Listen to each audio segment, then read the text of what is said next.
this the 64th episode of Junk Doctor Who podcast, where we talk about the 64th serial of Junk Doctor Who. Well, of Doctor Who. Of Doctor Who, regular Doctor Who. Yeah. This episode is called The Time Monster. The Time Monster. Time Monster. What are you drinking? Vodka Sprite. Okay. What are you drinking, Hattie? Magma Flame. Life's too short for bad tasting alcohol. Sponsored by? We're not sponsored by anybody. Alright, so this serial 64. Today's the 25th of January 2021. It was 6 episodes which aired from May 20th, 1972 to June 24th, 1972. Good 6 episodes. It was actually pretty well paced. Ending seemed a slight bit rushed, but besides that, really well paced. Bit rushed. Yeah. All right. The companions were Joe Grant, the Brigadier, and Sergeant Benton, and the antagonists were the Master. What are you writing? This was his alias. Oh. Think? Yeah. That's Cletes or something. Because the Master likes to use aliases in other languages that mean the Master. We saw this before in Damon's when he used the Latin word for Master. And in this one he uses the Greek word for Master. Because apparently he's egomaniacal and unoriginal. Yeah. Right. Galea Kronos. Somewhat, to an extent. Yeah, Galea was definitely an antagonist. And Kronos is the Time Eater. Well, yeah, but not Kronos herself. Just whatever. as the Destroyer. She showed up as a female at the end, but could have taken the form of anything. But Kronos, the simulacrum, was a devourer. Yes. Yeah. Also, what about Crisis? I think Crisis was, at least in theory, a good guy who was seduced by the Master. Yeah, like Dr. Percival. Yes, well, he was hypnotized by the Master, so. Alright. Maybe so was Crisis. And no, I think he was, remember he had the heart of a slave. Blind devotion. Yeah, blind devotion. Alright. Episode 1. What happened? Alright. Episode 1, okay. Doctor had a dream. That's the first time we've seen that, right? Correct. Okay, so the first and second Doctors were kind of the prelude to what the show could be. The third Doctor really starts what the show can be. We're talking about gadgets, James Bond style. We're talking about vehicles. We're talking about actually seeing Time Lords and stuff do their thing. He's even talking about his past childhood. Right. And that comes up into play much later on. And I know that there were other Time Lords, such as the Meddling Monk and the Time Lords at the very end of Troughton's era. But the Time Lords really come into play in the 70s in the Pertwee and the Tom Baker era. Like properly. But anyway, so just the same way the Doctor's granddaughter, Susan, had the telepathic ability to talk to the Sensorites, and the Master has the ability of hypnotism. The Doctor in this case has the ability of foresight, a dream, a vision of what's going to occur. And did we ever talk about Susan's Time Lord powers? Yeah, we did back when we did the Sensorites. Telepathy, yeah. And when we talked about Susan directly in the Heroes and Companions podcast about Susan. Time Lords each individual one kind of has their own individual gifts and talents, maybe. It would seem as such. Maybe not repeated by other Time Lords. Possibly. We do not... Because we never really see the Doctor mind control people, but he uses hypnotism to bring them out of mind control. But the Doctor will occasionally do something like a Vulcan mind meld with people. This happens later on. So a good bit later on, actually. We see more of the Venusian stuff, Venusian Kung Fu. He talks about Venusians' feet and how they're different. And their as a measurement, not their. Well, he jokes about their physical feet. Yeah, they're always tripping over each other, but it's a measurement. So what are the Venusians? Are they from Venus, or do we ever see them? It's implied they're from Venus. To the best of my knowledge, we've never seen them. We have the Martians. The Ice Warriors, but I don't think we ever see the Venusians. I think Ice Warriors are from Mars? Yeah. Ice Warriors are from Mars, but we never actually see the Venusians. This doctor's skill set in mathematics revolve around a lot of Venusian things. Yeah, you get the idea that Pertwee, or the writers, wanted to create a really cool backstory for this doctor. And some of it may go back to pre-Hartnell. Some of it may go back to the theory between the second and third Doctor, that there were adventures of the Time Lords set him to before they released him as Pertwee onto Earth. That's a theory that comes into play later. We just don't know. But that's one of the things of Pertwee's Doctor, and part of his style is the Venusian stuff. And they never really bring up the Venusians with any other doctors?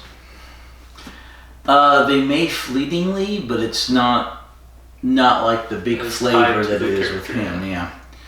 Alright, so episode 1, the Doctor has a dream. He sees the Master with a big crystal standing on a throne, looking down on the Doctor and laughing maniacally. Volcanoes. Right, we get a little bit of inflections of Inferno, yeah. Same stock footage, probably. Yeah, probably, I don't know, we'd have to watch it again. But lookings upon of doom and destruction, like Inferno was. So the Doctor wakes up, and Joe Grant wakes him up, says he must have had a Pippin of a dream. Pippin. A Pippin. Pippin's a name. I'm not sure what it means as a word. Like in Lord of the Rings, Pippin? No. Well, yeah, Peregrine took Pippin. But more in... But like I said, I don't know what it means as a word. But the Doctor had stayed up all night working on a component of the TARDIS. Not the TARDIS component, but on the device to look for temporal distortions. And kind of shaped like a phallic looking. It's a bit more not quite oblong-y, triangle-y. It's the two dials at the bottom that gives it the testicles, and then it kind of goes up like that, the radar on top. Yeah, I don't know how yours is shaped. Mine's not quite shaped like that. Well, like if you were to draw the outline of a... Maybe. I don't know. Maybe like a Dali painting of such a thing.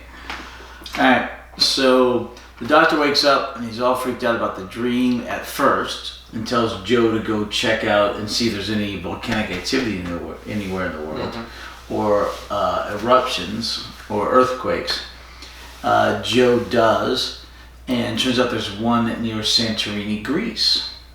So the Doctor really only has future dreams when it is future sight. He doesn't have like normal people. Maybe you can just tell the difference between his visions and regular dreams. We don't know. I mean, you don't necessarily see the Doctor dreaming. I mean, that'd be a pretty boring show if you watch somebody go through a normal day and then have normal dreams or weird dreams or whatever, and then they go through the next normal day.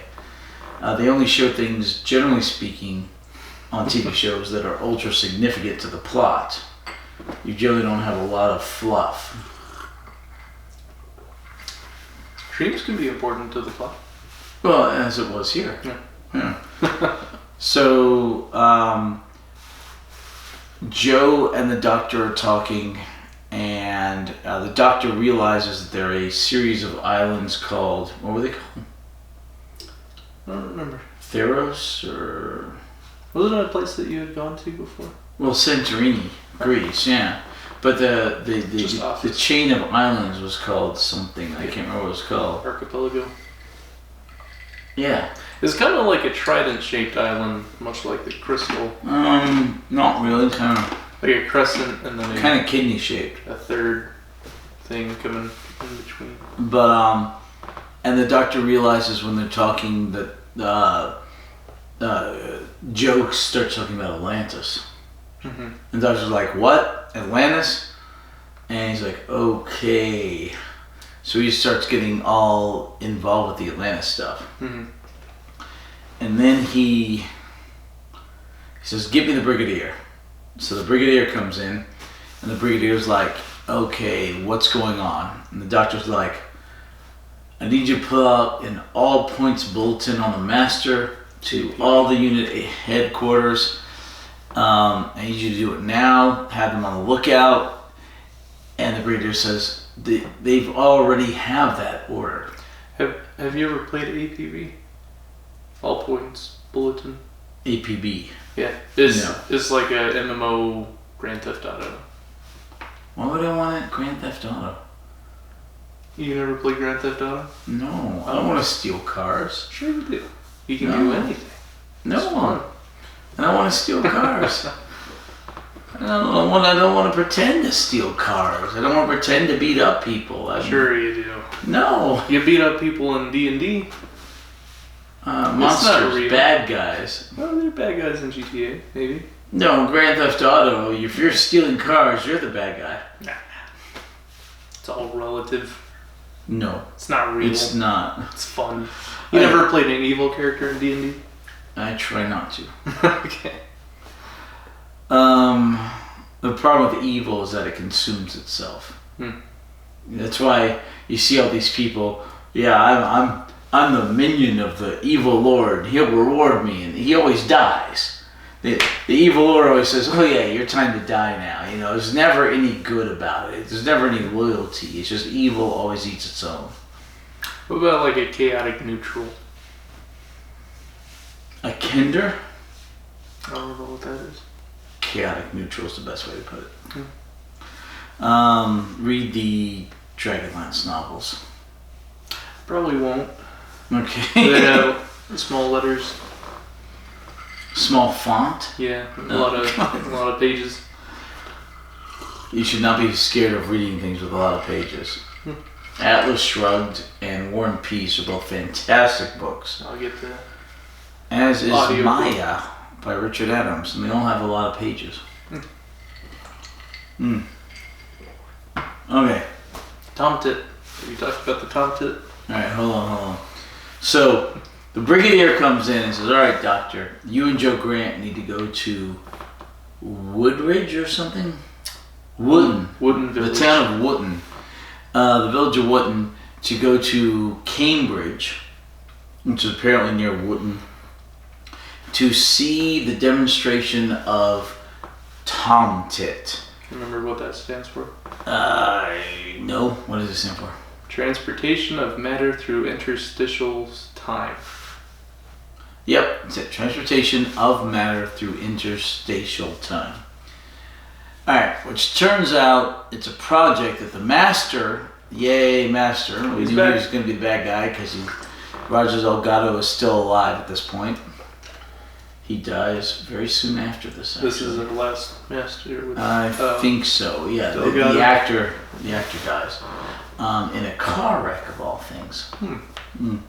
But anyway, so the Master has engineered this experiment, and yet another Pinky in the Brain attempt to try and take over the world, which actually really fits. The Master is very much like the Brain. The Brain's very much like the Master. Whole time and space. He set his sights a little higher than just Earth this time. Yeah, the entire cosmos, Yeah. created universe. Yeah. So Earth is the most important part. It's at the center. well, it's important to us. The Brigadier's like, "Well, you've got to go to this," and the doctor's like, "I know, I've got other things to do." And so the Brigadier grabs Sergeant Benton, who's just about to head out on a 48-hour leave. Oh, it sucks. And he grabs Benton and he takes him with him to go view the conference. So the Master, as it turns out, has been disguised as the Professor. Yes. The Professor Vasculates.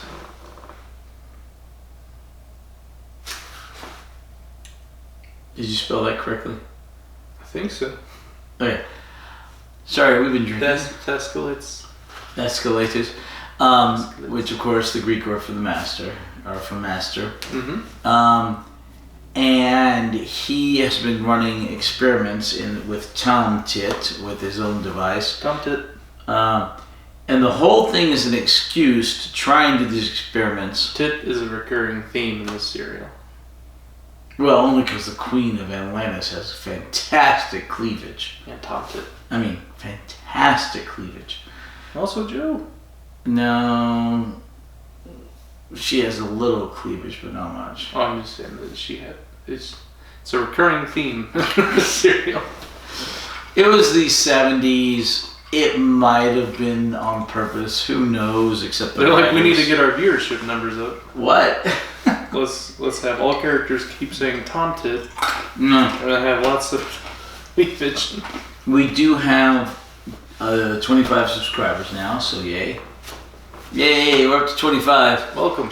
64 episodes and 25 subscribers. That's good. It's apparent we're doing this because we're bored. And no other That's an reason. excuse. And it's a great excuse to both drink have fun and watch Doctor Who. Because that's a fun show. Mm-hmm. It is for a long time. Until it's not. Yeah. You're not having fun anymore. Chibnall? Well, I'm having fun what we're doing. Mm-hmm. I'm not having fun with the new show, but we've talked about that. What about when we get to it? We'll get to it eventually, and then we may end up watching episodes I haven't seen. I don't know. We'll see. Mm-hmm. Anyway, Oh, you haven't seen them yet? I have not watched series 12, which is the latest series, or the New Year's Day special, Revolution of the Daleks, which is the latest holiday special. Well, you're not just gonna skip over it, are you? No. I'm not going to skip over it. I will watch it eventually, which may be 2 or 3 years in the future. I'm just not willing at the moment to pay the money and watch them. I've stood in Barnes & Noble. I think I've mentioned this before, with like the Blu-ray in my hand, and I could not force myself to buy it, despite having everything bloody else. Well, maybe it'll drop in price. I'll save some money. It's just Buy it as a combo. It's just unless things are declared as lies, the Timeless Child episode changes Doctor Who so drastically as to make a good chunk of the show meaningless. And so I'm very, very hesitant to watch it and or purchase it. But I think we've talked about this before. Alright. Probably a few times. Probably. So the Brigadier ends up going with Benton, going to see this display. Mm-hmm. The Master, right? The Master's the Professor. Mm-hmm. Has 2 people under him. Their names are Dr. Ruth Ingram and Mr. Stuart Hyde. And Mr. Stuart Hyde. And it's hinted at that they're siblings, but maybe she's married because they have different last names, or maybe they're just sibling-esque. I think they're very close colleagues. I don't think they're lovers, but I think they're really close colleagues, like sort of best friends is almost intimated, but not explicitly stated. You know? I think he does call her sister at one point, but I think that's more of a term of endearment rather than a factual statement. Yeah. She does not seem to express or denote any husband anywhere throughout, nor do I think she was wearing a wedding ring, although I didn't look closely. She was wearing an egghead with the hairstyle she had. Yeah, she had a very unflattering early 70s egghead hair. Think Ziggy Stardust-esque hair. Ziggy Stardust. Do you know who that is? No. That's one of the personas of David Bowie. I like David Bowie. David Bowie's awesome. Ziggy Stardust and the Spiders from Mars is an album of his, and Ziggy Stardust is one of his personas. Oh. As well as the Thin White Duke. He had a lot of personas. It was a character he liked to play. You ever watch The Labyrinth? Yes, Labyrinth. The Goblin King. What movie were we adding to the movie list? Tropic Thunder. Tropic Thunder, yeah. Write that You down. need to see Tropic Thunder. Great movie, fun comedy, lots of great performances. Tom Cruise, Robert Downey Jr., very much so, and I can't think of the name of the British guy I like who's in it. Coogan. Steve Coogan, I think. He's really good in it, although his part is truncated relatively early into the movie.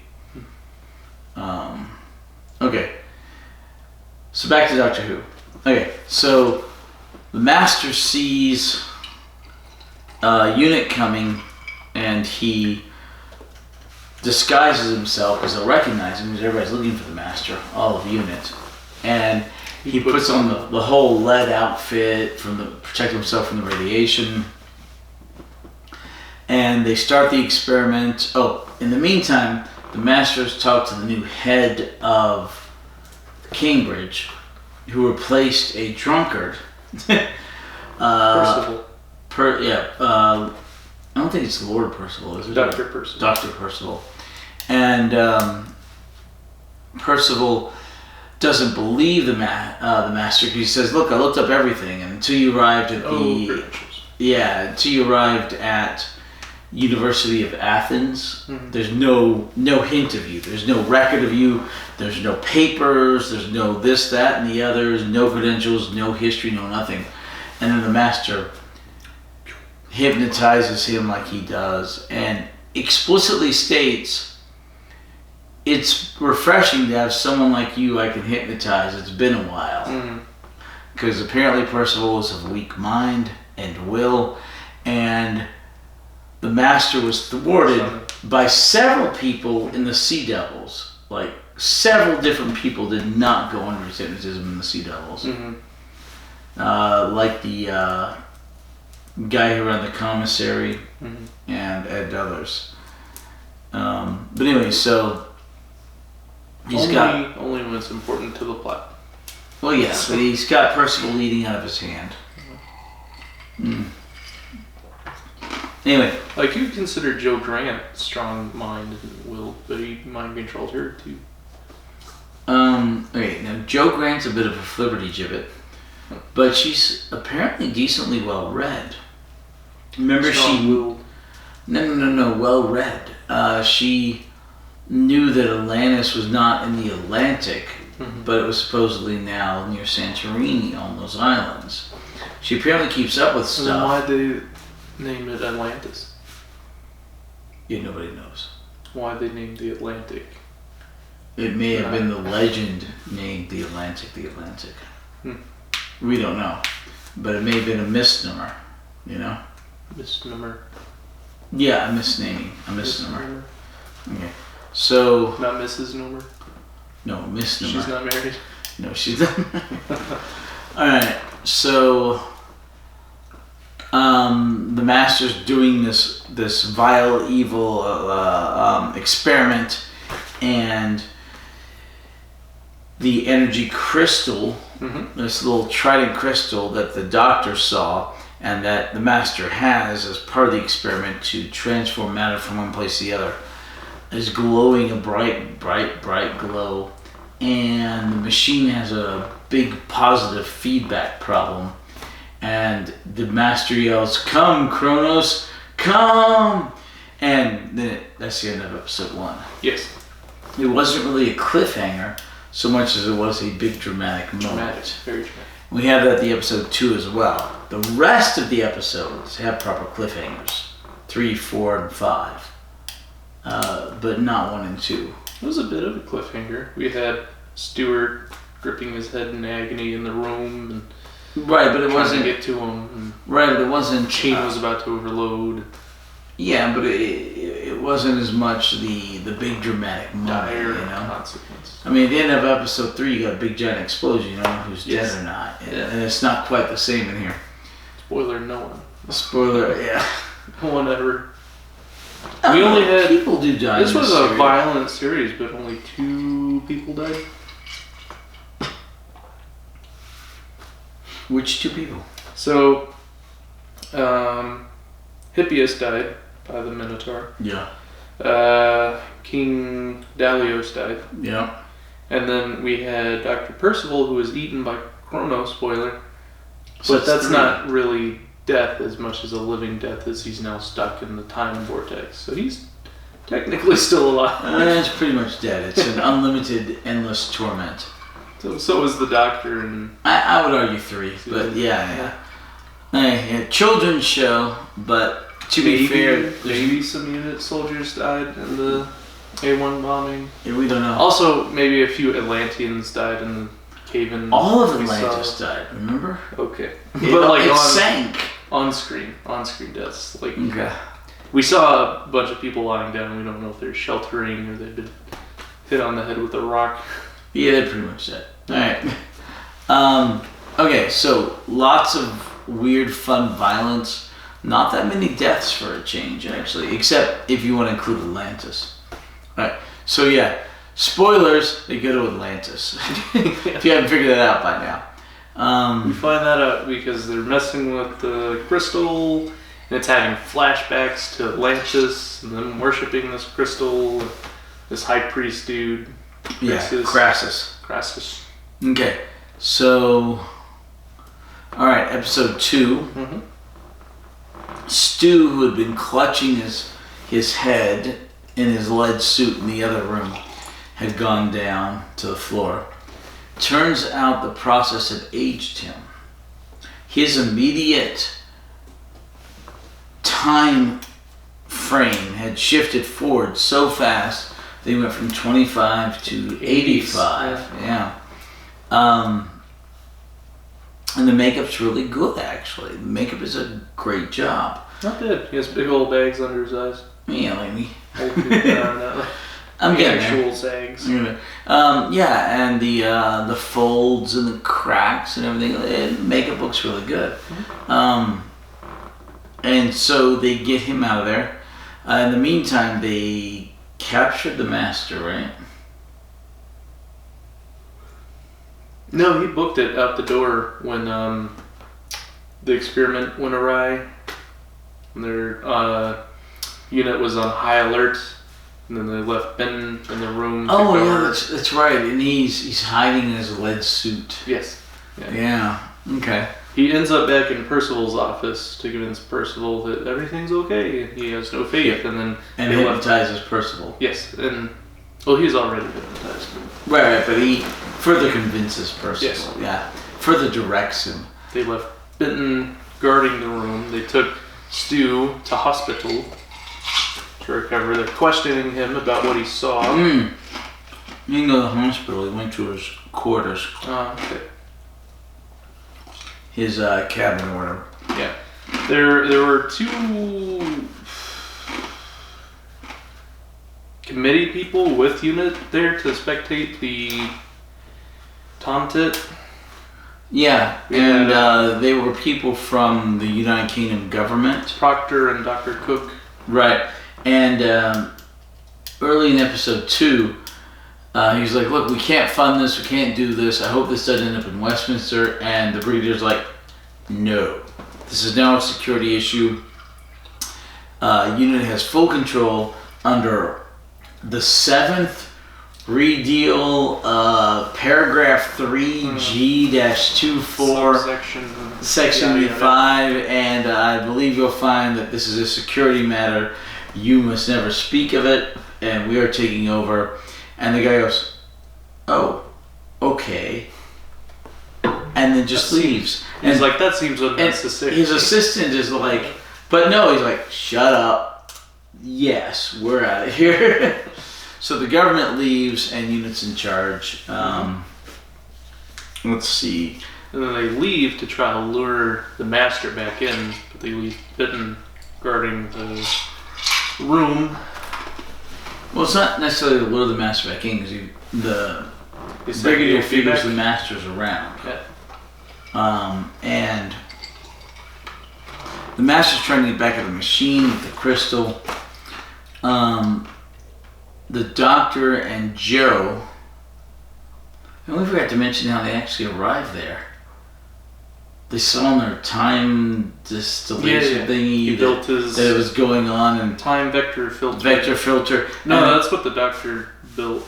Yeah, and they go out looking for it in Bessie, and then they have only so much time to get there before the experiment happens. And Bessie, the old yellow Model T or whatever it is, he chucks it into overdrive, and it's got a super drive, and really funny. And anyway, so installed special brakes on it. Yeah, to halt the inertia or something. Well, the brakes worked off of inertia, much like my hybrid car. It takes the inertia and it feeds it into energy by turning the magnets, and that fuels the battery. That ends up driving the motor half the time. Nice. Yeah. I didn't know you had a hybrid. Well, yeah, I've got a Ford Fusion hybrid. Huh. What was that, electric? Well, gas and electric, yeah. Can you like plug it in and charge it? The electric it builds up is from you know how most brakes work, right? They take the brake pads, and it takes that. Well, that heat, that inertia, what it does with the hybrid is they're magnets, and it takes it and it drives the magnets, and the magnets send power to the battery. Nice. And so it saves the kinetic energy that would otherwise go to waste into heat with the brake pads. And that kinetic energy is saved into the battery, and then the battery drives the car half the time. Nice. Does that save you a lot on gas? About half? Well, it's about 40 miles to the gallon. Nice.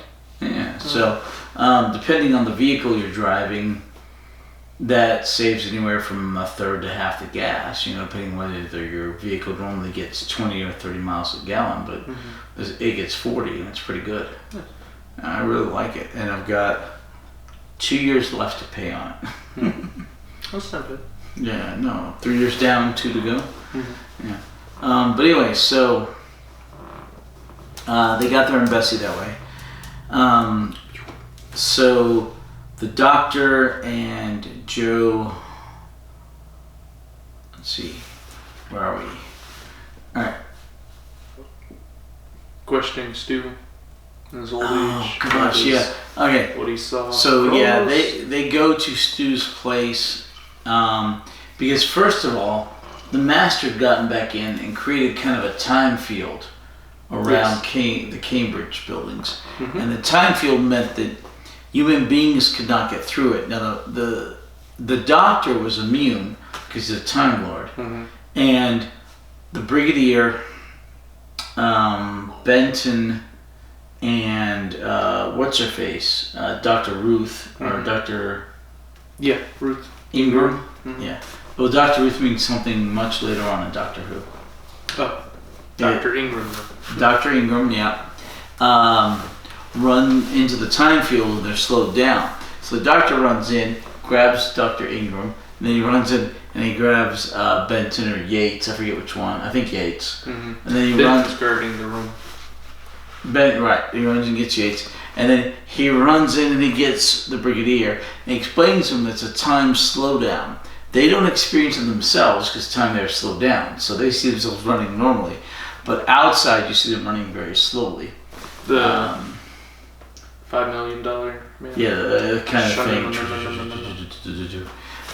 So he goes in there and he grabs him, brings him out. And they all go to wait in the house of Stu. Stu's an old dude. A lot of waiting in this.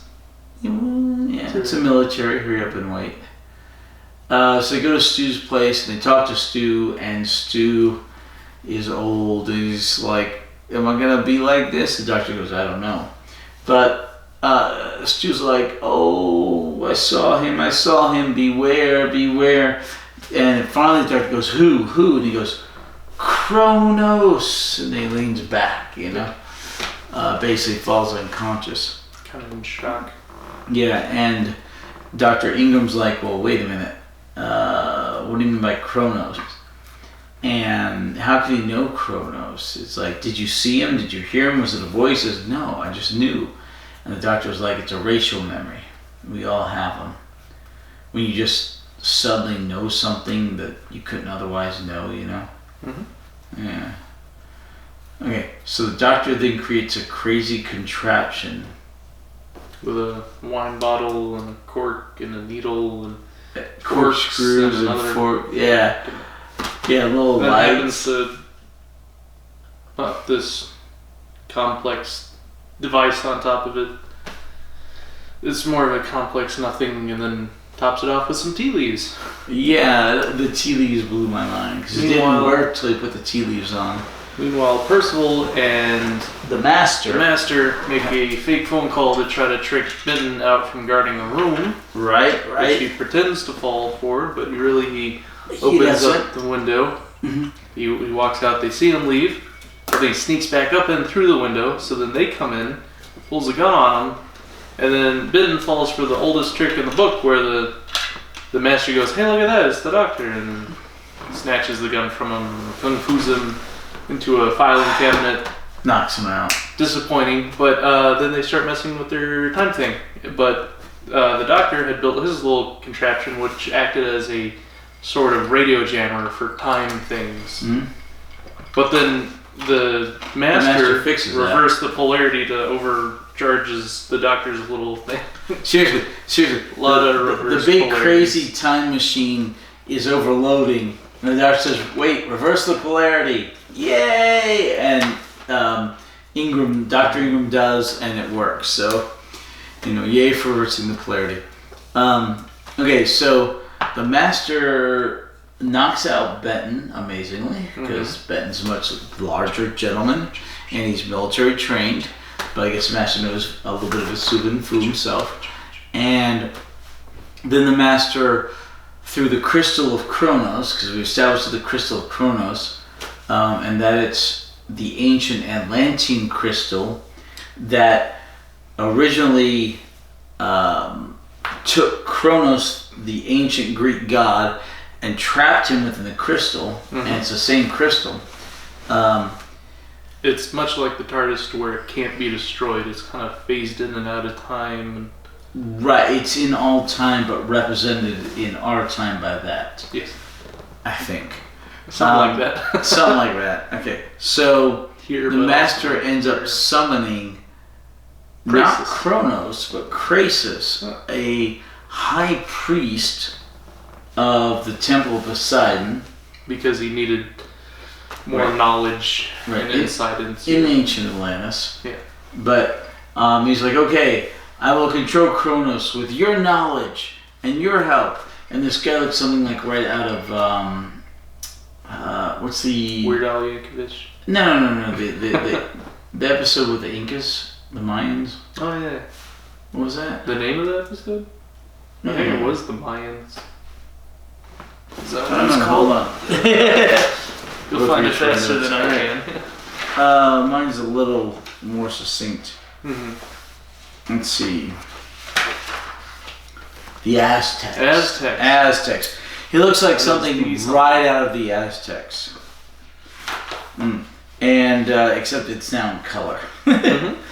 And old, say 60-ish, bit of a gaunt face. The colorful robes, and he was standing there going, "Oh, Kronos, give me your knowledge, give me your strength, give me your wisdom and stuff." And then he gets zapped forward into the future by the master, and he and the crystal, and now the crystal takes its past self and its future self and combines. So now it could be moved around, whereas a bit more, whereas earlier it was heavier. Stuck in place. Yeah. And it's like, oh, this. And he ends up being, he goes, okay, where am I? What's going on? It's the end of episode 2. We're going to episode 3. Once again, a cliffhanger. Not so much a cliffhanger, but a dramatic moment, yeah. Which we've had before. Feeds into the next. Right. And occasionally we've had comedic moments. Yeah. Yeah. Like the one where Trouton is on the Dalek, and they're playing Power of the Daleks, and they're playing Train. Yeah, that's like a one-time thing. It's a very unique ending of an episode. Yeah. I like it. It felt like the ending of a serial more than an episode. A lot of the times, the serials will end on a lighter note. But it was like the second episode. Yeah, so it was nice. So anyway, then into episode 3, the Master convinces Crassus. Who they can understand because the TARDIS translates nearly everything. Nearly everything. Nearly everything. Except when you're talking backwards. No, it doesn't translate. Apparently, it doesn't translate ancient Gallifreyan. Huh. And it doesn't translate That seems weird because it's made by Gallifreyans. Yeah. Well, I guess they didn't need to translate their old. That's kind of like Latin to us, I guess. I don't know. Well, It's all Greek to Old me. English. Old English. Okay. And it doesn't translate apparently. What are their names? The big rhinoceri. Have I seen them yet? No. In the new stuff, you'll see there's a sort of a space police force, and they're giant rhinoceroses. Doesn't translate. And their language does not translate. The doctor actually has to speak their language. And ro po fo ko to mo ro. And that's literally what it sounds like. Really weird, but for some strange reason, that's not in English. The same way as some ancient Gallifreyan is not in English. But it translates nearly everything else. Yes. Alien and Earth Yeah. languages. Yeah. So anyway, the ancient Atlantean is apparently speaking English thanks to TARDIS. The Master can understand him. He can understand the Master. They can all understand each other because there's always a TARDIS around. Because the Master has his TARDIS, which looks like a computer bank. And the Doctor has his TARDIS, of course, with a police box. And the Doctor requests that his TARDIS be brought with the Brigadier. Convoy. And the Brigadier gets a convoy of men and anti-tank weapons and other weapons to be brought over. Yes. Okay. So, Corporal Yates is bringing all that over. So the Master gets the High Priest symbol from Crassus, which gives him unlocks the secret to summoning Kronos. The ratios. Because it has the ratios etched into it. So he summons Kronos, who eats Dr. Percival. And like this old guy is just like, oh no, and this Kronos shows up, or what we think is Kronos. It's like a bird. And it's a bird with like a bird Athenian helmet. Kind of cool. A humanoid, but really disguised with a lot of super soft focus to show you. Because very blurry. Yeah, they have an X-room over. He's on a high wire, swinging around. Yeah, it's not the best effect, so they really hide it with the soft focus. They stitched 2 clips together of him coming in and out of like an actual dove flapping, and then it sort of morphs into him. Yeah, but they show him coming out of the crystal. Yeah, and he's a what's it called? Chronivore. So the creature eats time.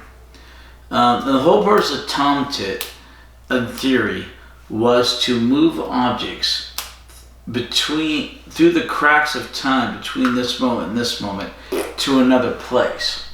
And when you're moving things through the crack of time, does that compact the large intestine? I hope not. Of time? You think there's... Ignore that. We were talking about something different earlier. But anyway, so okay. So during that distraction, I think the Brigadier made his escape when he woke up. I mean, not the Brigadier. Benton makes his escape. Sergeant Benton, right? I think. Calls in the cavalry. Right. So Kronos is a chronivore who eats time. He eats So people's futures. He sends them to the void, to the time vortex, and he consumes that. Which we will time monster, like the Cookie Monster, just eats stuff up in front of it. Cookies eats time. Nom nom nom nom. And we will see something like that later on in the Weeping Angels. They eat time. Well, But they're shy. no, the Weeping Angels eat your future. Oh? They subsist on eating potential and future, which is kind of a chronivore. They would starve off of me, I tell you. No, but it's kind of a chronivore. But they send you into the past.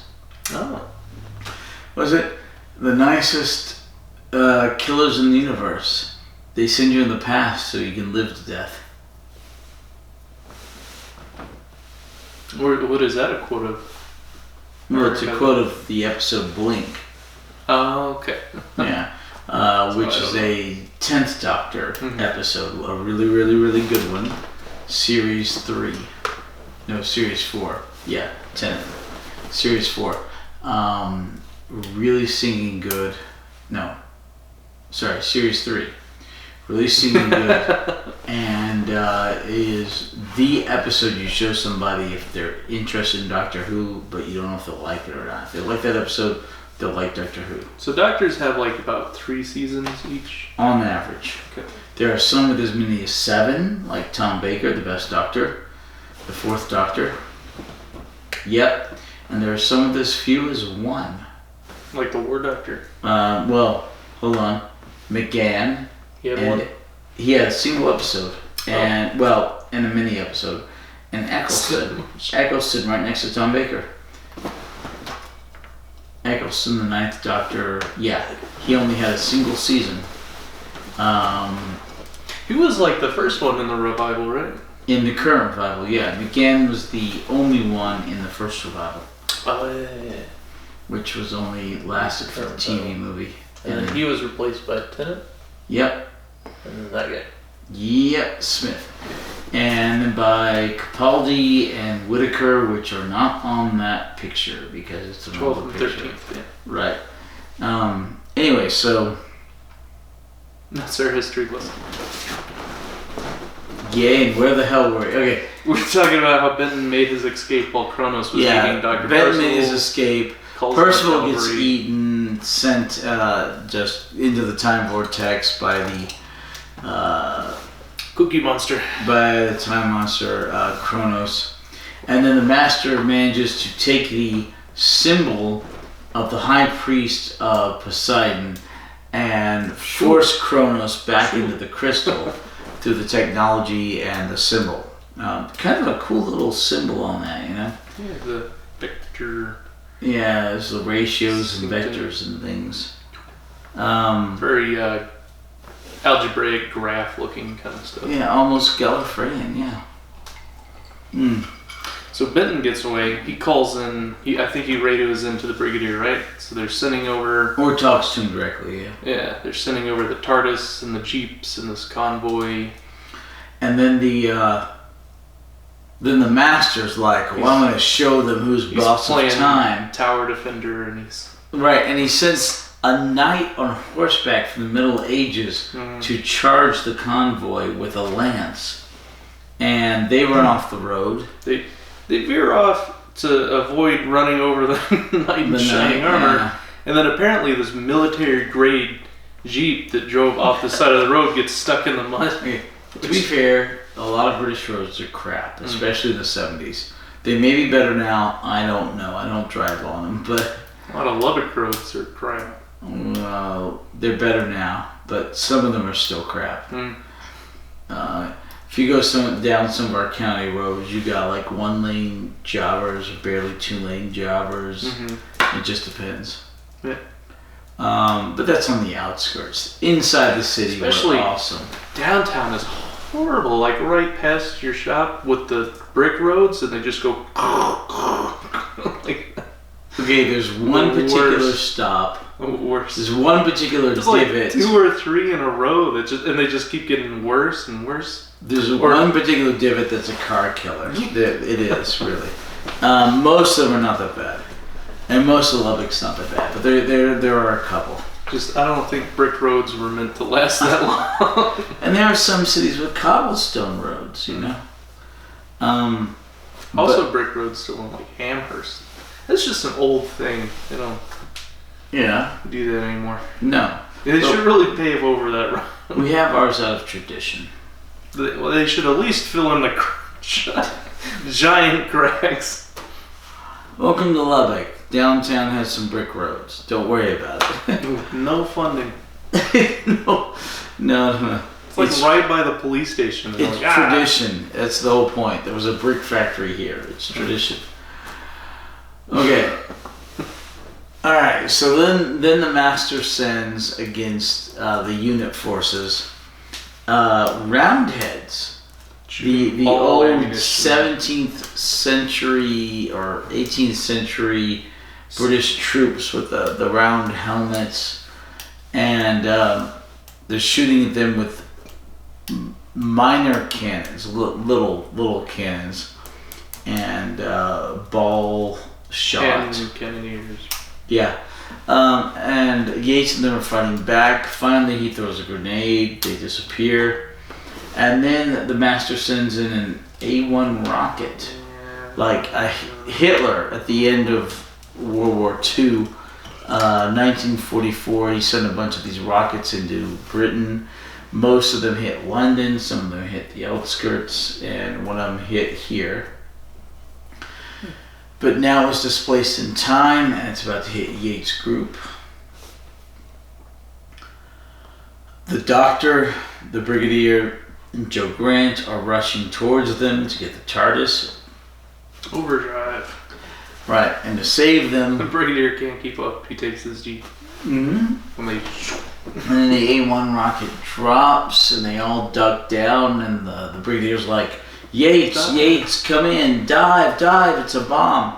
And that's where the episode ends, after a big explosion, because we don't know if Yates and or any of the other men died. Actual cliffhanger. Yeah, actually, the first actual cliffhanger, proper one. Turns out they all survived, no casualties. Episode 4.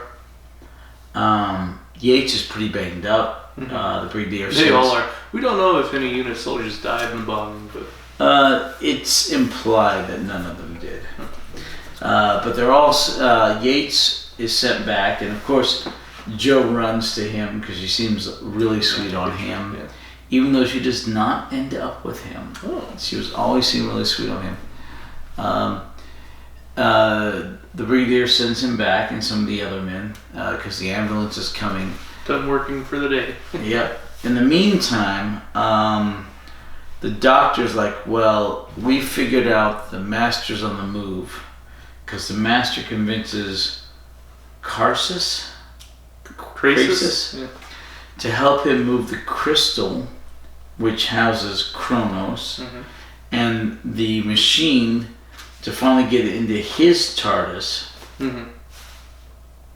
So they can go to Atlantis. Right. In the meantime, Dr. Ingram and the now young again, what's his name? Stewart. He's young again thanks to the time wave that went out. And Benton decide, after much debate, to head into and try and stomp the master into the campus, try and stomp the master. Because it worked so well for Ben last time. Yeah. But this time he tries the master's own trick on him as Dr. Ingram and Stu rush in through the door, and he climbs up through the window again and comes up behind the master with a gun. And it's the second floor, but we forgot to mention that a window cleaner had fallen from his ladder, and the ladder was there apparently for the entire series. That's how it keeps going up the window. Yeah, he keeps going up the window. The guy that fell off the ladder also didn't die, so right, he survived. Yeah. So anyway, basically same thing happens. The master grabs Ingram and tosses her and gets away from Ben. No, he grabs Stu. Grabs Stu. Yeah, because Benton told Stu to check it for weapons. And he puts down his spanner. He grabs a nice big spanner to use as a weapon, and he puts it down, and the Master grabs him, throws him to the side, runs into his TARDIS, and escapes. His refrigerator TARDIS. Not a refrigerator. It's a data bank, old computer stuff from the 60s and 70s. All right, you keep going. I'm going to use the restroom, get a refill. Okay. I need more ice. I'll be back. He won't be back. I'll be back. They always say that. You're going to get The there horror to movies. Atlanta soon. Yeah. So I get to talk about TARDIS intercourse, where TARDIS inside of a TARDIS, it's inside of another It's an TARDIS. anomaly in the show. It happens only that once. I don't think it happens a second time.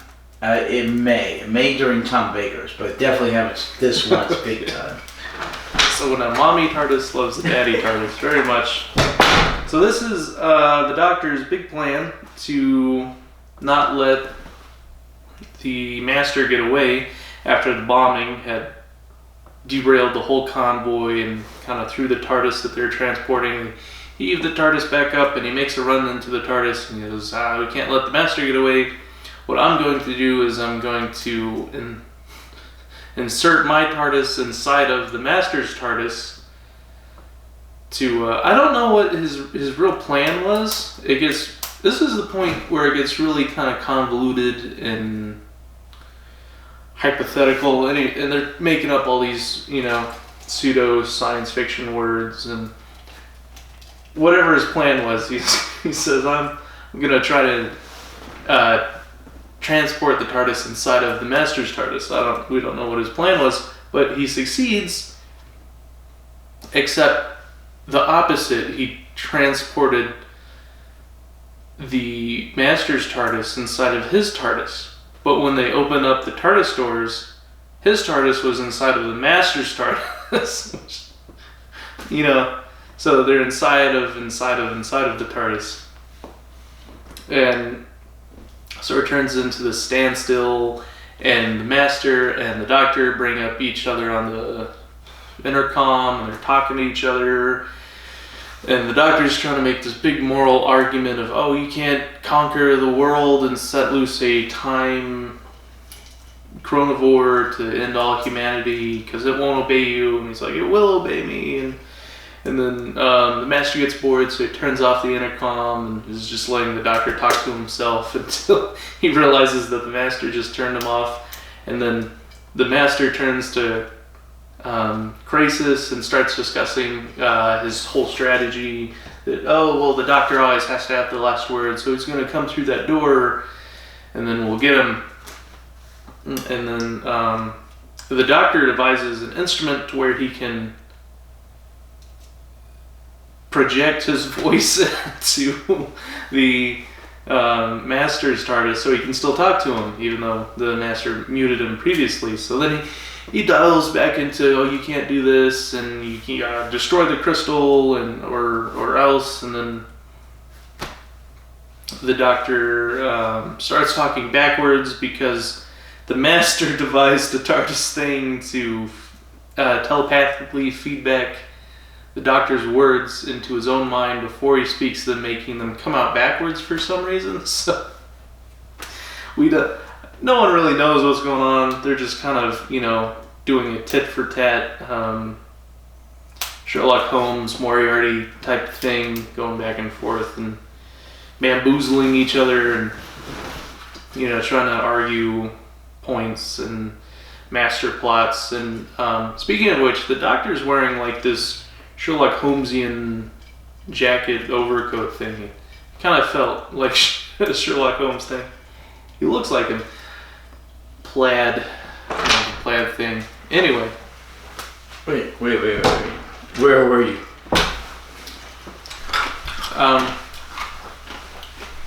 We just got past the Doctor talking backwards. And he's finally about to come out of his TARDIS to walk inside of the Master's TARDIS. And then at that point, the Doctor says, well, there's nothing else I can do. Joe, lock the door. I'm going into the Master's TARDIS to talk sense into him.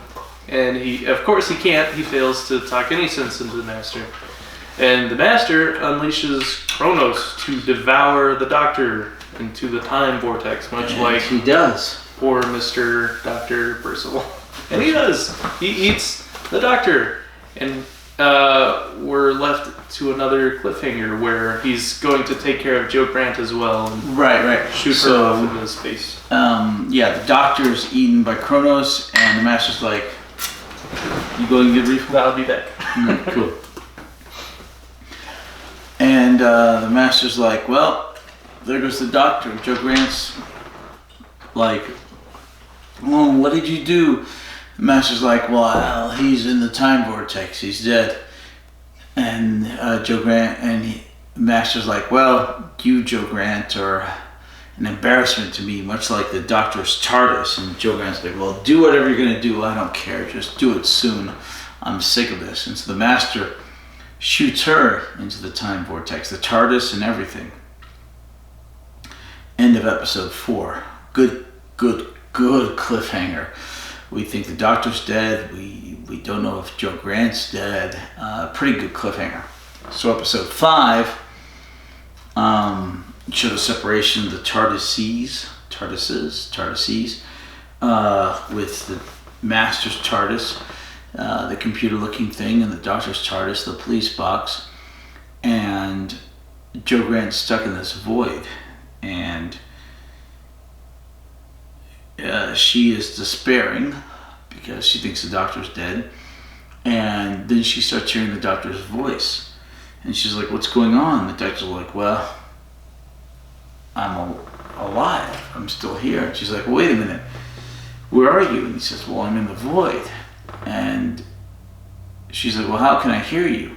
He's like, well, it's my thoughts. The TARDIS is connecting us. She's amazing regarding the TARDIS. Number of ships in the Western world are referred to as she's, except for Russia, where they refer to them as he's. So feminine for most of the Western world. And the Doctor's like, well, you know, she's connecting us.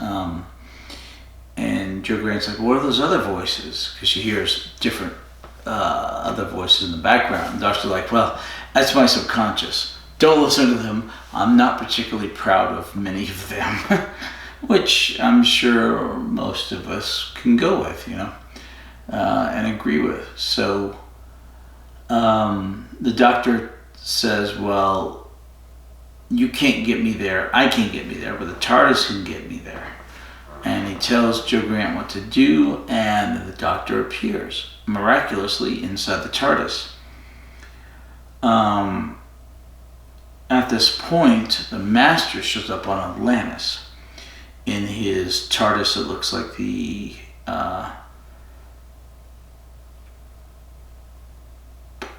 old computer bank from the 1960s/70s. And he walks out and he says, in his usual pomp, I am an ambassador of the gods. I am here to talk to you on behalf of Kronos. Before this, we had established several characters. One was the king. I forget his name. I'm bad with names. I'll have to get it here in a minute.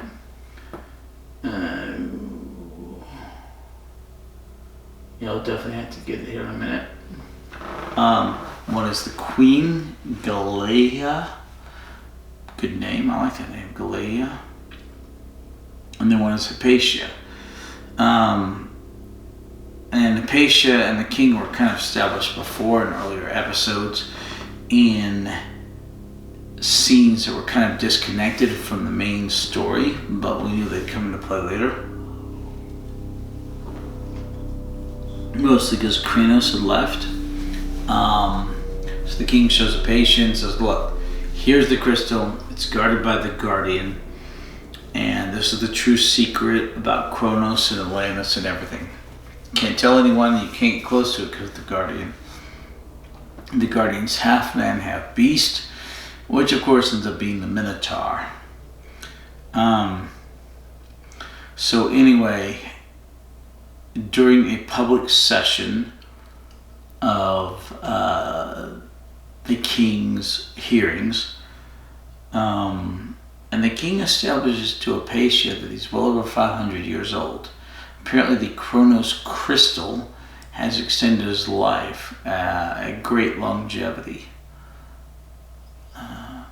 So the master shows up, says, I'm a messenger of the gods. The king's like, well, I don't believe you. And then Cranus comes out of Crassus or whatever, comes out of his TARDIS, and they're like, he's like, yeah, I've seen him. I know he rules Kronos. And it's like, okay. So they end the public meeting and they go into the king's chambers for a private meeting. King Dalios. Dalios. I was looking for that name earlier. Yep. Also, Okay. So Hippias. yeah, got that one and got Galileus. Alright, so they go into a private meeting in the king's chambers.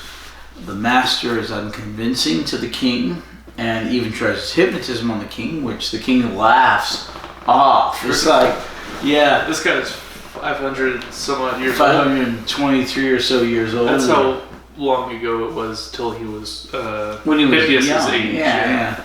So he's like 550 or so. Life extended by the crystal, by Kronos.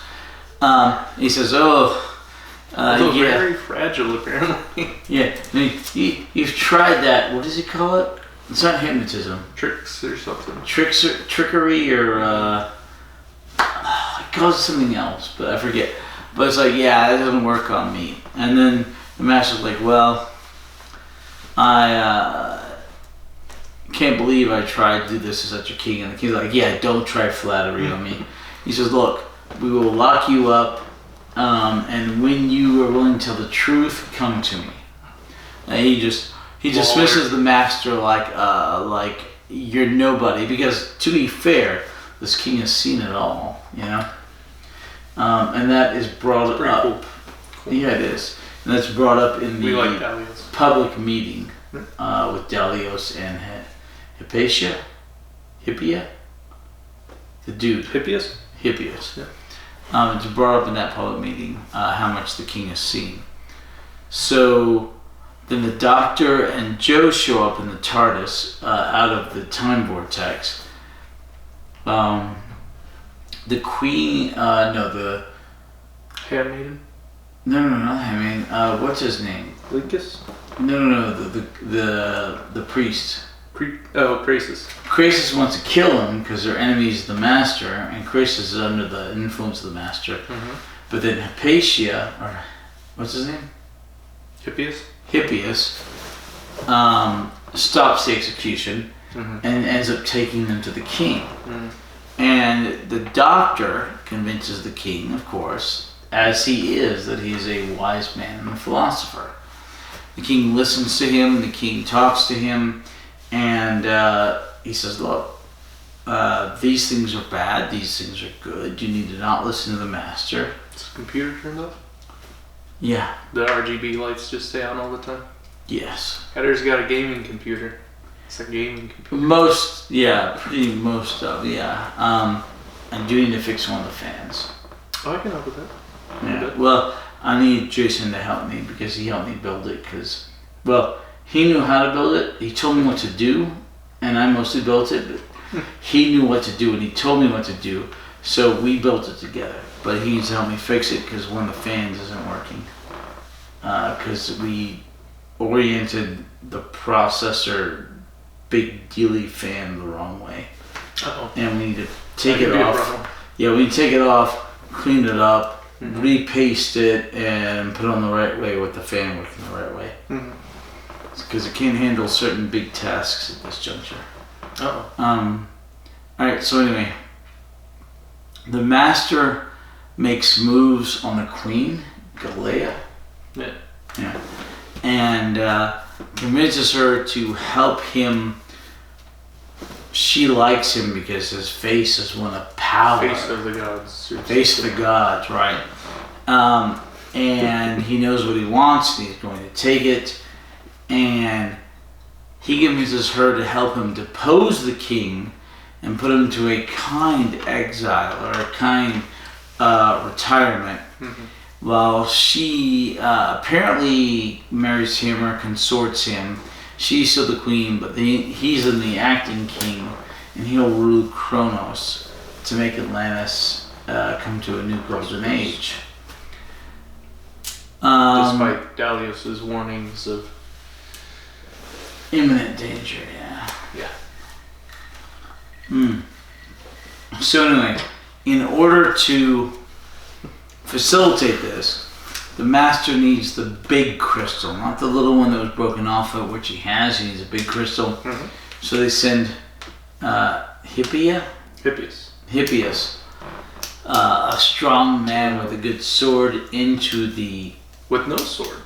Yeah, labyrinth. They send him with no sword. He's supposed to have a sword. With a torch. Yeah, into the labyrinth. Joe follows him. Oh, Joe in the meantime is sent to the queen by the king, and she gets made up into this fairly ancient / medieval costume that looks really good on her. She's got a nice wig with some nice hairlets and braids.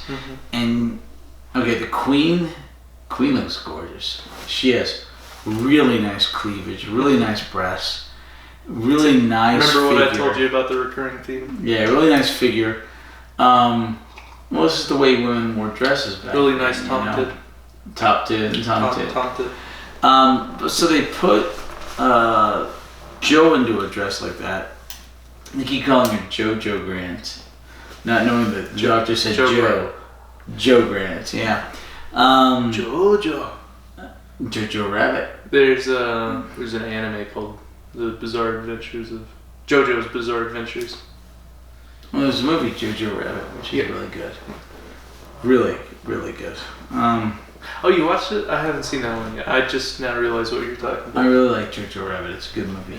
It's dark and funny and very sincere, which I like. But anyway, so she's in a nice dress. It shows off what little cleavage she has and what little figure she has. But it does so nicely. It looks good on her, and the wig looks good on her. But she listens in on the master and the queen plotting against the king. I mean, the last 2 episodes are really fast paced. There's a lot going on. Could have been 3 or 4 episodes, but it moves at a clip. Feels like they stuck 2 serials together, like the London first 3 episodes could be a serial, and 4. Atlantis could have been like another 3 or so 4 episodes. series. Yeah, I mean they could have left one off in London and or just made the Atlantis 4 series. Yeah. But anyway, so Joe and the handmaiden try to go warn the king because the handmaiden squealed on Hippias. They can't get in, so Crassus leads Hippias into the labyrinth to fight the Minotaur because they need a good strong sword, a good strong brave man to fight the Minotaur to lead into the crystal. Joe follows. She ends up getting thrown in with him, and the door is closed. The Minotaur rears its ugly head. End of episode 5. Episode 6, the Minotaur misses Joe. The doctor, the king is finally warned by the handmaid. The doctor says, what? He rushes down to help. He takes the priest and the guard, Crassus and the guard, and he uses the guard's own spear to hold them to the wall against their throats with Venusian foo or whatever, and gets a key from Crassus, opens the door, gets himself in, and he uses his cloak as a as a red what do they call it? Not a cloak, but You know, my mind's blank. Okay. Bull. The bull, yeah. I He uses. was talking about the cloak earlier, how it made him look very Sherlockian, Sherlock Holmesy because of the plaid. And but on the inside, it has like this red silk. Velvet. Yeah. But he uses his cloak to lure the bull. And he gets the bull after they kill Hypatia. Hippias. Yeah, The bull kills sort of Hippias, just body slams him or something. throws him through a window and stuff, defenestrates him. And then the doctor uses his cloak to get the bull to eventually run into a wall, destroy itself. Well, first he karate chops him, and then he's going to run into the wall. We don't know if the Minotaur died or not. It's implied that he died. We don't know though. But we're supposed to believe that the Minotaur dying is actually a good thing because he was sort of cursed into that life. Yeah. So the Minotaur's dead and free. Hey, you got to write the Minotaur on there. So 4 deaths, maybe. 3.5, 4. 4. So the doctor and Joe found the big crystal. And then Crassus shows up. Well, he's just outside the door. Yeah, says, no, thank you for showing us the crystal. We will capture you. And he takes the doctor and Joe Grant. Chains him up. Back to the master. The master's taken over in a palace coup. Meanwhile, back at the ranch. The master and... Okay, so the Queen Gallia. This is why this one episode could have been at least 2. A lot's going on. The Queen Gallia decided to pose the king and set him up in an old man honorary position, thanks to the convincing of the master, where they would reign together by setting the king off to the side. She would then marry the master. They would reign together in the world. She demanded that nothing happened to the king, to Delius, but the doctor and Joe Grant are in a dungeon, hands, barred behind their backs, stuck in the dungeon. The king's thrown in, not very honorary at all. Well, he's very verbal about how he feels about being put in prison, and then he eventually gets so worked up to where he's calling the guards, throwing him in a slave, and he goes to strike him, and then they hit him in the face with their trident, which apparently is enough to send him into his death spiral. Well, he's very old. He's very fragile. True. But there's a really good bruise. The makeup's really good on that part. Big bruise on the side of his face, which they only show briefly because his head is then turned to the side, which is sad because it's really good makeup. Onto the lap of the doctor and Joe. He says, "Look, doctor, you're the only one who can fix this. This is the last statement of a dying man," and then he dies. So the doctor and Joe are then chained down on opposite sides of the throne. Did you tell him about how Joe was losing hope and the doctor was talking about his past? No, I didn't get into that. Yeah, there's a scene where the doctor talks... Well, I'll let you explain and then I'll ask the question. Okay. Just before the king's thrown into the dungeon, there's a scene where the doctor and Joe are talking about hope and hopelessness. Well, I thought they were already in the dungeon when they were talking. They were. Yeah, they were. And the doctor mentions, well, when I was a young boy on Gallifrey, there was a man who lived halfway up the mountain, and he had learned the secret to life. And he lived under a withered tree, and he was a withered man, and he showed me the secret of life. What'd you call the tree? Withered. I mean, earlier one where... No, it's not. It's not Yggdrasil. This is a different tree. Well, the old man sitting under it knew the secret to life, so... It doesn't mean it's Yggdrasil. That's an earth myth, tradition, Well, legend. maybe it's a seed from that. Maybe that's where. In theory, possibly, but no. You know the story about the young boy? The giving tree. No. There was a young boy who had a dream. They would go to an old man, and the old man would give him everything he wanted. And the young boy woke up and went to the place, and there was an old man. And the young boy tells the old man, "Hey, you're supposed to give me my fortune." And the old man looks and he says, "Oh," and he pulls out of his satchel an emerald, the size of your fist. And he says, "Here you go. You can have this. I found it the other day and I don't want it." And the young boy realizes this is his fortune, his life, everything he ever wanted. And he takes it back to his home. And he thinks on it for days. And finally he goes back to the old man. He says, "Hey, old man, I don't want the emerald, but I want to know why you don't need it." You know, rather than have the money and the power, he wants the wisdom and the knowledge of why the old man doesn't need it. Why would the old man give that away? What's the answer? Well, the answer is wisdom and knowledge. Because the old man was probably about to die. And he just No. The whole point was the old man had learned things. Oh, yeah, so And the young sweet. boy would rather have wisdom and knowledge than power and money. Have you seen that older movie where they're like the tribal people? They've been totally secluded from technology. And there's the airplane pilot, and he's drinking a Coca-Cola, and he throws the bottle out the window. The gods must be crazy?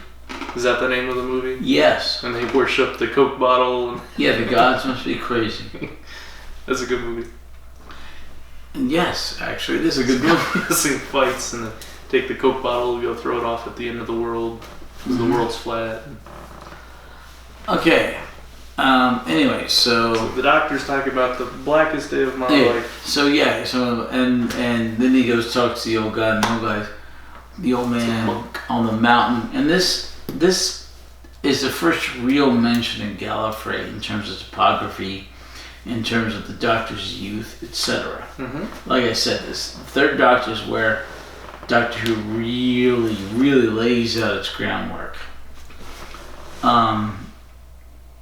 And he said, he said the old man pointed at Daisy, and the beauty and the spectacularness of that Daisy was how I knew the world could be that beautiful. And then the king comes in and dies, and then they're chained up on either side. So here's my question, right? Okay. So this monk in the Doctor's childhood story, what? So the time meddler, right? He's a monk. The meddling monk. Yeah, a meddling monk. And the Doctor knew the time meddler. No. From his, he didn't. No. I thought he. What? Wouldn't that be succinct if that monk was like a previous regeneration of the time meddling monk, and the Doctor in his childhood was very pessimistic and singing his lamentations, and the monk was the hopeful one, and then he passes his hopeful spirit on to the Doctor, and then that monk, Time Lord from Gallifrey, Doctor whose childhood passes and regenerates into a more pessimistic and meddling. I don't know. In theory, I equated monk with monk in the Doctor's past. I'm like, well, what if those two people are the same? In theory, it could be, but it's unlikely. We'll never know. We'll never know. It's fun to think about. Hopefully, we'll never know. Okay. You don't think that'd be a good backstory? Alright. So, at the end, you've got the dais in the central square of Atlantis. Dios. Yeah, so it's a dais. On one side, the Doctor's chained. On the other side, Joe Grant's chained. And in sedan chairs is brought in the Queen and the Master. And the Queen introduces the Master as his Lord Master. not quite yet royal consort or king. And she says he will bring back the golden age of Atlantis, for he knows how to control Kronos. And then the Doctor and Joe happen to mention how the king had died that morning, and the Queen's like, "Is this true?" The Doctor's having words. Yeah. He says that Dalius died, and the Queen doesn't believe the Doctor because the Doctor's in until Joe contract, corroborates but it, she believed Joe because she had talked to Joe before and took a liking to So her. the Master ends up saying, "Okay, Crassus," and Crassus brings Kronos back from the crystal. Right, because the Queen got upset that Dalius had died, and she said, "Guards, seize the Master." Sees the Master. The Master's like, "Okay, Gracious. bring out, okay, Crassus, bring out Kronos." So they bring Kronos in the picture. Kronos starts to destroy Atlantis. The Master grabs Joe and runs her into his TARDIS. Yes. Kronos destroys a bunch of stuff. The Queen then releases the Doctor because the Doctor asks her to. Somehow his chains turned into ropes, and she cut him free with them. She might have the keys. I guess there's chains in the dungeon, but when they brought him out of the dungeon as a rope, because she to cut be him free fair, with this a is sword. like 3,500 years ago, so we're talking. Chains were expensive. But no, we're talking not steel, but maybe iron, but more likely copper or tin. We're talking Bronze. Bronze, Bronze. easily broken chains, So the Doctor then gets away, he runs into his TARDIS, he's following the Master's TARDIS. Atlantis is destroyed by Kronos. There's a bunch of dead people, or as he said, maybe hiding. We just really see the high court, and there's the walls were caving in, people dove in shelter. Yeah, they might have been unconscious, died, sheltering, or dead. They're dead. Probably So a few of them. Yeah. The Doctor's following the Master, and the Master still has the big crystal of Kronos in his TARDIS. And the Master's like, "You can't do anything." The Doctor says, "I will time ram you." Because as was mentioned earlier, when two TARDISes share the same space in time-space coordinates, they will both explode and be utterly destroyed. Ramming speed, right? And the Master's like, "You sent won't into do that." oblivion.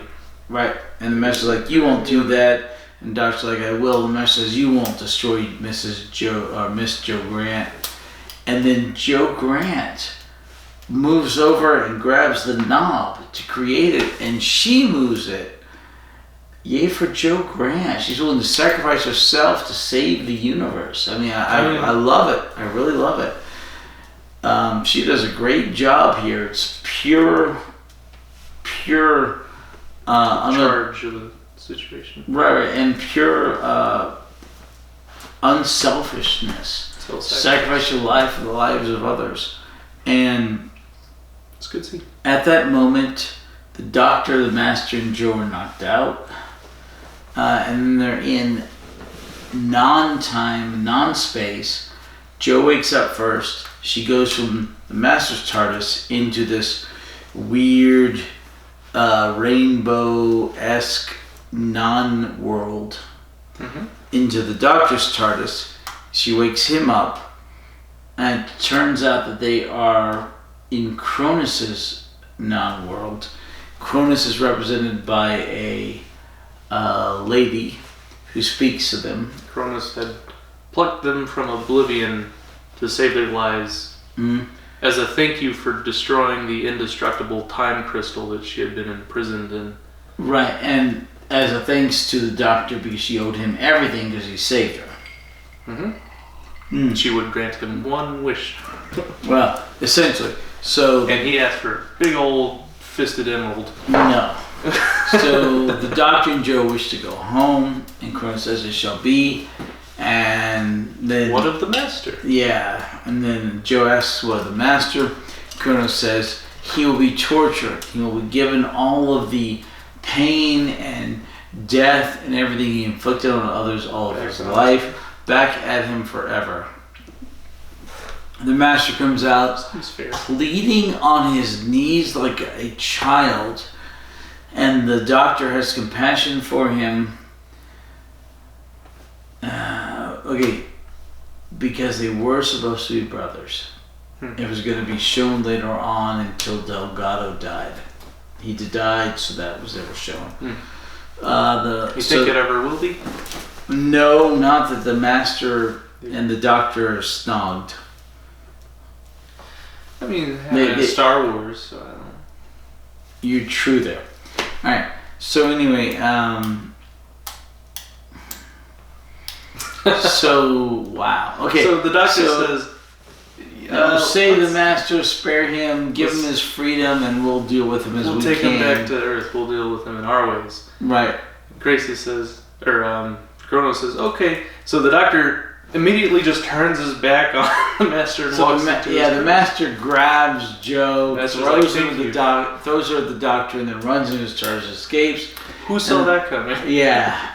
And the doctor says, why'd you allow that? And Kronos says, you wanted his freedom? He has his freedom. What do you want me to do? That's the end of it. And then they go back to Cambridge. And in the time lock that was created by the master has been broken by Stu and Dr. Ingram and the Brigadier. He got turned into a baby. That's a couple of episodes back. He got turned into a baby, but now he's fine except he's naked, and everything's good. Everything's good. It was kind of rushed at the end. We had a really cool scene of Joe doing the time ram, followed up by a really disappointing scene of the master getting away in a really cliche way once again. But all in all, it was a very cool serial. I enjoyed it. Lots of fun. One of the best of the series. The very last Delgado the Master serial. I think so. And the last serial before the Three Doctors 10th anniversary. Right. This is the end of season 9. Three Doctors will be the beginning of season 10. So a very exciting time in Doctor Who history. Yeah. All right. Do you have any questions? We've gone over a few, like the monk thing and the dreams and special abilities of different Time Lords, and whether or not they're more unique abilities or if they're like more learned skills and capabilities of Time Lords, and whether or not they can share things like mind control or dream future sight and telepathy. They do to a certain extent. What else do I have? You mentioned the different languages, but I said it's TARDIS translating. Circuit. Which happens throughout most of Doctor Who. Did you compare Chronivores to the Weeping Angels? Yep. It's a sort of predecessor to the Weeping Angels. And the Weeping Angels in and of themselves are Chronivores. That's much later. Yeah. The Master also showed a really unique skill for the first time, in which he can do a perfect impression of the Brigadier. Oh yeah, perfect vocalization of the Brigadier. That's what happened with the when they were trying to trick Benton out of guarding the room when they made that phone call with Dr. Percival. Benton didn't believe him. He didn't, because while the Master was impersonating, impressioning the Brigadier, he called him my dear fellow, or dear right, which he would never do. A Brigadier would never do to a sergeant. That was really good. I love the details in this. They were fantastic. Is that a thing Time Lords do? Because they're good impressionists, or is there like some gadget? I guess can be. We talked about TARDIS intercourse. TARDISes inside of TARDIS. TARDI. Yeah, TARDISes. Making baby TARDISes. No. Did we talk about what does plinge mean? Plinge? Traskin. Well, Traskin means okay, plinge. I totally mentioned Traskin means plinge. Plinge means Traskin. It's in this serial. Don't ask. So the Doctor this is just something I didn't really understand, is when the Doctor was eaten by Kronos and sent into the time vortex, how did Joe pull him out of the time vortex when he is sort of incorporeal when she hurt his subconscious? Okay. How did that hold the TARDIS was shot into the time vortex. The TARDIS is attuned to the Doctor. Mm-hmm. So the TARDIS was able to find the Doctor in the time vortex. The Doctor was able to relay his thoughts into the TARDIS. Jo heard them, and she followed his instructions to make the TARDIS do the emergency controls, which brought the Doctor out of the time vortex back into the TARDIS. Which was in the time vortex. Yes. And then from there, they could just teleport out of the time vortex. From there, they followed the Master's TARDIS back into reality. And because the Master it had the disruption-y thingy. And the Master didn't see that coming. Well, no, that would have been extremely complicated, convoluted. Well, I think is the TARDIS attuned to him as much as the Doctor's TARDIS is attuned to the Doctor? Well, no, they just, I don't know. We don't know a whole lot about the Master's TARDIS. We don't know if he's evil, is his TARDIS evil? We don't know if because he's evil, the TARDIS doesn't like him. We have no idea. There's not a whole lot given on the Master's TARDIS. We also, in this scene where the Doctor's incorporeal and his thoughts are floating around and being relayed by the TARDIS, it's also mixed in with his subconscious thoughts, where the Doctor says, pay no mind to those, I'm not proud of all of them. Agreed, yeah. Which lets us into, maybe it's a precursor to, maybe it's hinting at the War Doctor, or maybe that's referring to the blackest days of his childhood when he saw the world was all gray, or it just sort of gives us into an insight of the Doctor having some sort of internal conflict with his... I think it's more of a universal humanity statement that, I don't know about you, but I'm not proud of all my subconscious thoughts. Not all of them are good, you know? It's more of a humanity thing. Mm-hmm. I mean... Oh, that was interesting. It was... you're right, it's a humanity thing, and it is humanizing the Doctor in a way we don't see very much. Because he's a lot of times portrayed as, you know, more than human, as he's immune to things and he's immune to time. But yeah, not all my thoughts are good. Not all your thoughts are good. Yeah. We're not proud of everything our subconscious tells us. Correct. Any other questions? It humanized the Doctor to that insight, or that we're shown that. That might be all, because we also talked about the Doctor's past and the Time Monk and the Time Ram, and I think that's all I have. Okay. Oh, and the Master giving away. Because the Doctor just turned his back again. Okay. So, we're ending season 9. But we're going to do this during Capaldi, as we did for the first 2 Doctors, in various fits and spurts. What? Fits and spurts, not spits and spurts. Fits and spurts. Fits and spurts. Right, we're going to judge the series, the serials of each series, and decide what's the best. Season 7. So, we did the first and second Doctors, now we're on the third. It's first season, season 7. We have Spearhead from Space, 4 episodes, Doctor Who and the Silurians, 7, The Ambassador of Death, 7, and The Inferno, 7. Alright. I mean, there's not really much of a conversation to be had here. We kind of took a peek at this list earlier. Inferno wins. I looked at this list for a second. I'm like, man, Inferno was cool. I agree. Inferno was the absolute best. And then from there, I wanted to dial back from So Inferno's gonna win. I talked about. There's no way Inferno's not gonna win. Let's start talking about the other ones. So, but how do we get there? Okay, what's your least favorite? Probably the Silurians. They were interesting, but not. I think the Silurians would be the least good out of these. Alright. But I think you like the Silurians more than the Ambassadors of Death. Alright, the Silurians are nice later, but in that single serial, Not so much. The ambassadors of death were cool, but I'm gonna get rid of them. I don't think they were as cool as the Spearhead from Space, because that was a really neat So serial, but it definitely doesn't compare to. So what we have left: Spearhead from Space and Inferno.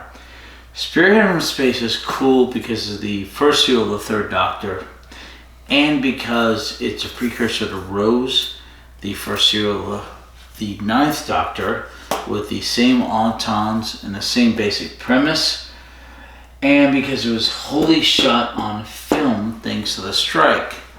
But be that as it may, it does not hold a candle to Inferno. Correct? I agree. Yeah. I agree. All right. So there we go. And Inferno wins. And this is probably the easiest choice we've ever made on any of this seasons. Yeah. And we'll continue this. You write this in your notes. And next week or the week after, we'll do season 8, and then season 9, then season 10, and of course 11, and then the end of the Doctor. Well, we'll get there. Wait, it may not be next time. It may be the time after. We may do more companions, heroes and villains. You gotta keep them wanting more, Adder. Next time, or after. Or the time after that. Time after that. Alright. Stay tuned for a recap of season 8, and we pick our favorites. Or so. And then on, and then. Alright, anything else? His and hers. I think that just about sums it up. We got anything else to chat about? Any off topics? I don't think so. You've already gotten us off topic enough. No, hardly. We were very on topic this. Fairly. You said that I got us off topic last time, and there's like 3 hours long. No, it turned out to be 2 hours. 2 hours. The computer said 3, but it was the 3 hours of rendering. So 2 hours of off topic, but yeah. I didn't feel like that. We'll hopefully see you next week for the 3 Doctors, 10th anniversary. I'm super excited. Episode. I've been looking forward to this. Yay. Wow. I thought it'd take longer before we got here. Well, sneaks up on us. We've only been doing this, 2.5? We've been doing this longer years? than I thought. Yeah, probably about 3 years are coming up. Closing on 3 years. Yeah. So 3 years to get to the 10 year. All right. Well, thanks again. Bye-bye. Have a good evening. Stay safe.